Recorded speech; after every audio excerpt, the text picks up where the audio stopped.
follow through and get the entrances from solo kill as well. I think the Rel could be a nice choice here. Again, that Nautilus was still on the board, but there it is.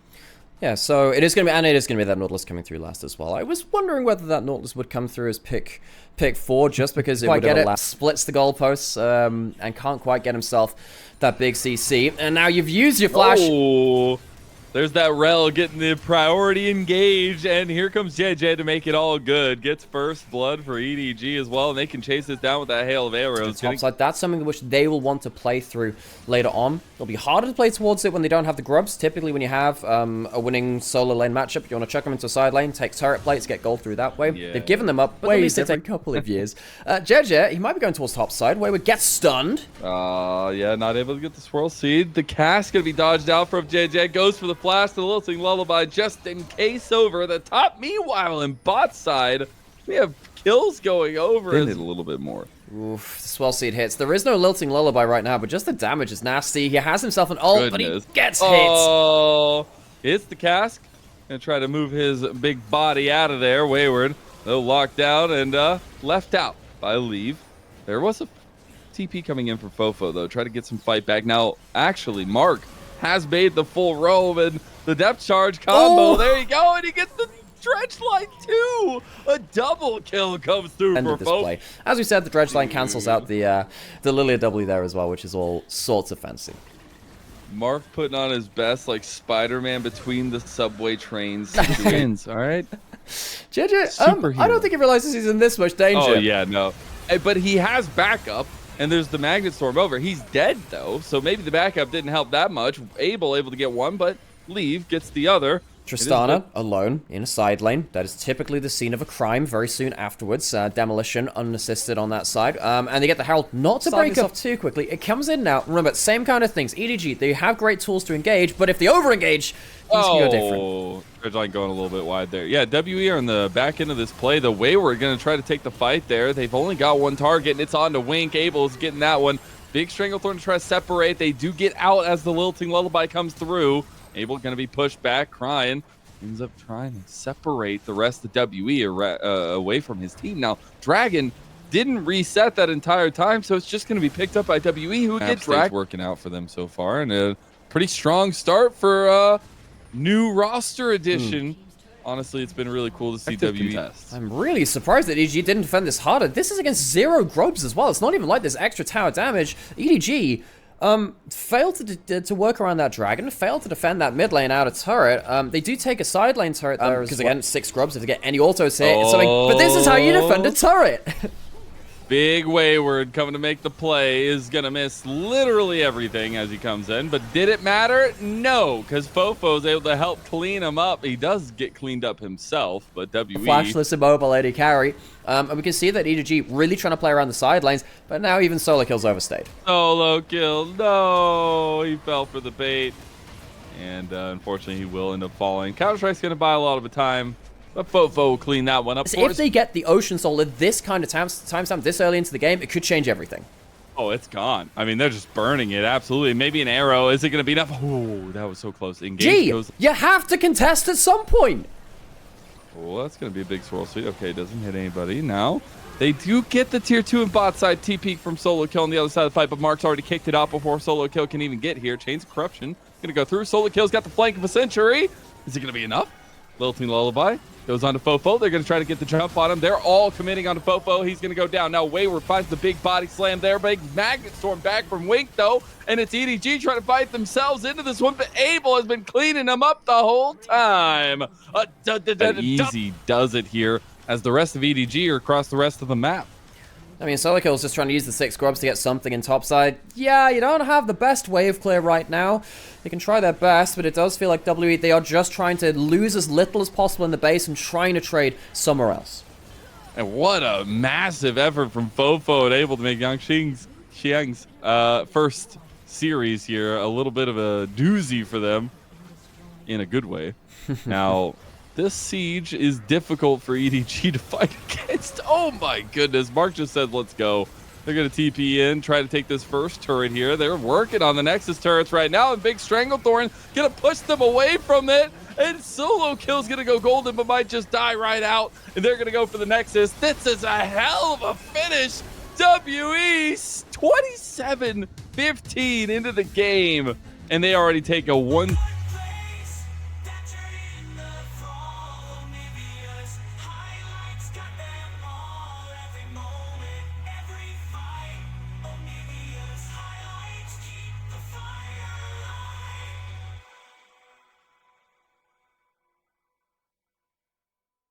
EDG, they've also found themselves their engage option in the Rakan. One thing which is going to become quite apparent in this kind of draft, though, is the fact that there is only one thing which is engaging for either side, and it makes it really easy to counter it. So if Maokai throws his ult out, one of the things which you can do with the Cassandra, I wonder if we're getting to a similar point. We hold on to that thought. Everybody Abel. gets it. They're just not all verified. Abel, though, he's unverified in this one because he's just down and out. When you've got players like 369, Bin, I think Breed's on there too, you can kind of justify it. Wayward has been really good at dunking down on other top laners. He was the gatekeeper top laner of Spring. That's kind of how we referred to of what shades we saw in that game number 1. Now JJ will end up seeing an angry burning man in his bushes, and now he's gonna get the pyroclasm on him. We know one thing that plants hate, and it's fire, baby. Wildfire in the jungle. Someone call the firefighters. Goes down very quickly. Fight on the bot side. Uh-oh. Wink overextends himself a little bit. I think Lightning is perfectly fine in some regards. If maybe W want to capitalize on moving into EDG. JJ is the focus right now. He Stranglethorns, but it's not going to hit anybody there in the end. Now it's Mark that's in trouble, though. EDG were the ones that collapsed. He had him in the first half there, apparently. Wayward's going to pop Dominus. Maybe it's his time to shine. He does get locked down, and EDG have a fine exit here through the top side. JJ ending up flashing over the wall. The lightning crash popped by Abel. Nothing else of it. And it will be that trade in the end. Leave! He finds Abel, not able to follow him. And they do have that Tristana, but there's every chance they can put Fofo into a side lane where he can do things. Dragon is spawned. Big fight, Wink going in. Oh. It's a little bit dicey on that one. The Stranglethorn going to come back. There's the killer instinct from Leave, though, and Mark's now dead, too. Pyroclasm is doing work. They get the reset there for Fofo, and he's going to make it out alive as well. JJ, he's burning. Abel wants him, and lightning crashes him to death. Abel really wanted that kill this time. Couldn't get it around the grubs. Gets it. Wayward going to get himself a plate. The cost of a couple of turret shots. Crying is still here. Yeah, he is. He's just trying to get some poke damage down. I'll try to maybe steal one of these with a rocket barrage. Abel's going to step over, say, they have vision. That's why. A little bit of poke, though, coming in. Leave, crying. Dude. Do have that distance. Wait, it's not even like you're getting that much there. It's Wing coming down, has ult, they have Ignite. Okay, now they are making a play onto Wayward, but it feels like it's happened so slowly that Fofo gets advantage on the other side. It's not even like it's a fantastic cross map. He pulls out the emote, pops the Dominus, he knows what's coming. We all know Wayward to be an emotive guy. Now he's going to have to emote his way to victory here. He clears the wave a little bit there, but does get locked down in the end by Solo Kill. They are taking a tier 2 in topside with a Rift Herald 2 for WE. Well, that's exactly the thing. He ends up clearing the wave, which means they have to wait now for another wave to kill that turret. WE take a top lane. Fights might be more impactful just because of the amount of damage you can do from safety because of the lack of engage, but I really feel like giving up this much gold over to WE and particularly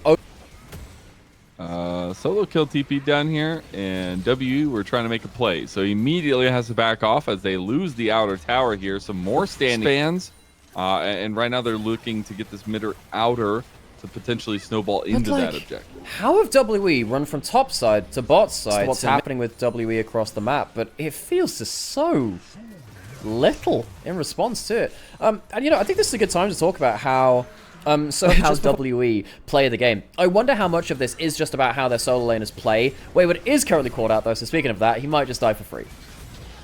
He's gonna get the flash, quickness, locking him down. There you go. The point I'll have to say is those pieces. Okay, so it just gets to counter, you know, almost the entire composition. Problem is, EDG have now used that. It's going to leave it very open towards the dragon on the bot side. WE, it's not the cleanest play, but that they don't walk away with any particular losses. They take that dragon. Let's wait for how long is the ultimate cooldown? It's too long. It's rank 1. Here goes Wink. Oh, Wink has his turn. Oh, okay. Well, now Mark dies. At least they get one. That's big. They carve up the tree. And now EDG, they could threaten. A little bit worried here for WE. EDG, they find a huge amount of damage there. That's Leaf going in! Leave. That's bold, but he's got the Terminus. He's able to tank pretty heavily, but that explosive charge and the damage from Mabel gets him down. That was a bold one, friend, and Clear Love might have some words for you after that one.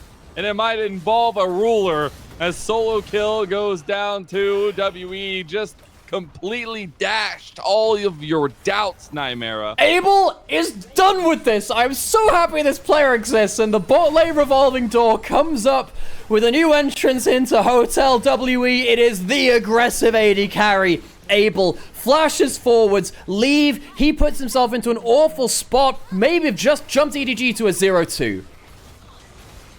And that is 2 games. We've seen Leave have a couple rough spots to lend It's out the just game, over. and now Wink just goes down. WE, they will make their mark in their first series here in Group Nirvana.